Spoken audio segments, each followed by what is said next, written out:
చిన్న చిన్న ఏమన్నా ఉంటే ఉండొచ్చు కాక వాళ్ళు మాట్లాడే దాంట్లో. కానీ మేజర్గా తెలంగాణ తల్లి స్వరూపం అంటే తెలంగాణ ప్రజల యావత్ తెలంగాణ ప్రజల ఆత్మను, తెలంగాణ ప్రజల స్వరూపాన్ని ఇట్లా కనబరిచేటట్టుగా ఆ భావోద్వేగాలు తెలంగాణ తల్లిలో కనబరిచే విధంగా ఉండాలని చెప్పేసి గతం నుంచే భావించిన ఉద్యమ కాలంలోనే.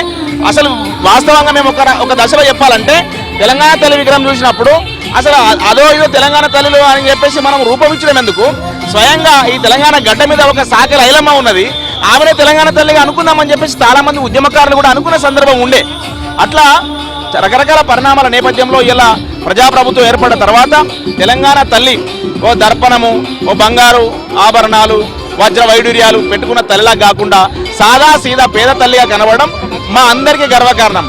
వాస్తవంగా తెలంగాణ తల్లిని ఒక పాటలో అనుకున్నాం గతంలోనే, ఐలమ్మ నీకు వందనం తెలంగాణమ్మ నీకు వందనం. సాగరైలమ్మనే తెలంగాణ తల్లిగా పేర్కొన్న రోజు అప్పుడు అన్నట్టు. ఐలమ్మ నీకు వందనం తెలంగాణమ్మ నీకు వందనం, నల్లగొండ పురుటిగడ్డ సాకలోళ్ళ గౌరల బిడ్డ, పేదొల్ల ఐలమ్మ పేరు వింటుంటే నైజాము గుండె బేజారు, సాయుధ పోరాట బాటలో ఆడబిడ్డలే ఆయుధమన్నవు, నేలమ్మ నీకు వందనం తెలంగాణమ్మ నీకు వందనం. అట్లా ఈ తెలంగాణ తేజాన్ని, తెలంగాణ ఉద్యమ స్వరూపాన్ని, పేద సాధల జీవన స్వరూపాన్ని ఎత్తిపట్టే విధంగా తెలంగాణ తల్లి ఉన్నందుకు ప్రజలు హర్షించదగ్గ పరిణామాలు జరుగుతున్నందుకు సంతోషం వ్యక్తం చేస్తా ఉన్నాం. తెలంగాణ తల్లి కాదు కాంగ్రెస్ తల్లి అనేటువంటి మాటకు మీరు ఇచ్చే సమాధానం ఏంటి? బీఆర్ఎస్ పార్టీ నాయకులకు కానీ ప్రతిపక్ష నాయకులకు కానీ విమర్శించడానికి ప్రజాప్రభుత్వాన్ని ఇట్లా వేలెత్తి చూపి విమర్శించడానికి ఒక సబ్జెక్ట్ లేదు. కాబట్టి ఏదో ఒక అభాండం వేయాలా, ఏదో రకంగా ప్రభుత్వం మీద ఒక నిందలేయాలనే ఆలోచన తప్ప ఇంకోటి చాలా స్పష్టంగా కనబడుతుంది కదా. కవితనే గతంలో చాలా సందర్భాలు నేను తెలంగాణ సగటు ఆడబిడ్డనే, ఆ తెలంగాణ తల్లి నా లెక్కన అని చెప్పి చాలా సందర్భాలలో ఆమెనే ఇంటర్వ్యూలో చెప్పింది. కాబట్టి ఇలా గత తెలంగాణ తల్లికి ఈ తెలంగాణ తల్లి చాలా స్పష్టంగా తేడా కనబడుతుంది. ఈ తల్లిని చూస్తే మా అవ్వ లెక్క కనబడుతుంది, ఈ తల్లిని చూస్తే మా అక్క లెక్క కనబడుతుంది, మా చెల్లె లెక్క కనబడుతుంది. మన ఇంటి ఆడబిడ్డలకు ఇట్లుంటారు తప్ప నిజంగా వజ్రాలు వైడూర్యాలు కిరీటాలు పెట్టుకొని నెత్తి మీద కిరీటాలు పెట్టుకున్నాయి మేమైతే మా చిన్నప్పటి నుంచి ఎంతవరకు ఏ రోజు లేదు.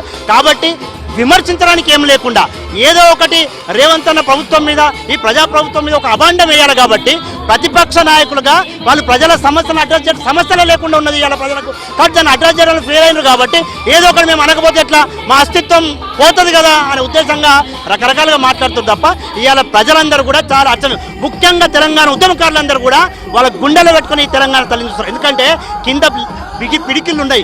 మేమందరం కూడా ఆ రోజు ఉస్మాన్ శ్రీ బిడ్డలంగా, కాకతీయ బిడ్డలంగా ఆ రోజు మీరు జర్నలిస్టుగా అయినా తెలంగాణ సమాజం మొత్తం కూడా పిడికిలి బిగిస్తే కదా తెలంగాణ రాష్ట్రం వచ్చింది.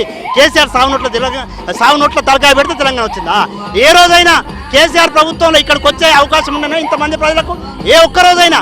అంటే దొరల గడీల లెక్క కేవలం కుటుంబ పాలన చేసిన తప్ప ఇవాళ ఇది ప్రజాప్రభుత్వం, ఇది ప్రజాపాలన అని చెప్పేసి మరొక్కసారి సంవత్సరం అయిన సందర్భంగా ఇలా విజయోత్సవాల పేరు మీద చాలా స్పష్టంగా కనబడుతూ ఉన్నది. ఎందుకంటే ప్రజలు ఆ 10 ఏళ్ల కాలాన్ని చూసారు, ఈ సంవత్సర కాలాన్ని చూసారు. ప్రజలందరూ కూడా హర్షిస్తూ ఉన్నారు ఇది ప్రజాపాలన అని చెప్పేసి. ఖచ్చితంగా ఇలా కేసీఆర్ కావచ్చు, కేసీఆర్కి సంబంధించిన తాబేదారులు, అది కేటీఆర్, హరీష్ రావులు దిక్కుతోదక పిచ్చిలేసినట్టు, అంటే అధికారం పోయిందిగా అని చెప్పేసి పిచ్చిలేసినట్టు మాట్లాడుతారు. ఇంకా మేమే అధికారంలో భ్రమలు ఉన్నారు. కాబట్టి ఖచ్చితంగా మీరు ఈ రాష్ట్ర ప్రభుత్వంలో ఖచ్చితంగా ప్రభుత్వం ఏదైతే మంచి పనులు చేస్తుందో ప్రతిపక్షంగా మీరు ఖచ్చితంగా దీనికి సపోర్ట్ చేయాలా. లేకపోతే మళ్ళీ మిమ్మల్ని ఫామ్ హౌస్ కాదు కదా ఆడ కూడా ఉండనియరు, దాన్ని కూడా ఊరగొడతారు జనాలు. మీరు చెప్పండి. ఇప్పుడు ప్రభుత్వం ఏమో ఓకే, మొత్తానికి ఇక్కడికి హాజరైనటువంటి వాళ్ళంతా కూడా తెలంగాణ తల్లి విగ్రహ రూపము ఇప్పుడు ఏదైతే ప్రభుత్వం ప్రతిష్ఠిస్తున్నదో అదే అసలైనటువంటి తెలంగాణ తల్లి. ఈ తల్లిని చూస్తే తమ ఇంట్లో తల్లిని చూసినట్లుగా ఉంది, తమ సగటు ఆడబిడ్డను చూసినట్టుగా ఉంది, తమ అక్కను చూసినట్టుగా ఉంది అని ఒక సంతోషాన్ని వ్యక్తం చేస్తూ ఉన్నారు. సో ఇప్పుడు బీఆర్ఎస్ పార్టీ చేస్తున్నటువంటి వాదన అంతా కూడా డొల్ల వాదన అని చెప్పి కొట్టిపారేసేటువంటి ప్రయత్నం చేస్తూ ఉన్నారు. సో మొత్తానికి మరి కాసేపట్లోనే తెలంగాణ తల్లి విగ్రహాన్ని సీఎం రేవంత్ రెడ్డి ప్రారంభించబోతా ఉన్నారు.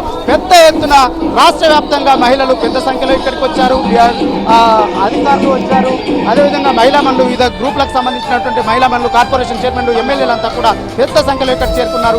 మరి కాసేపట్లోనే ఈ కార్యక్రమాన్ని ఈ విగ్రహావిష్కరణ కార్యక్రమాన్ని ముఖ్యమంత్రి చేతుల మీదుగా ఆవిష్కరించబోతా ఉన్నారు. కార్యక్రమం జరగబోతా ఉంది. రైట్.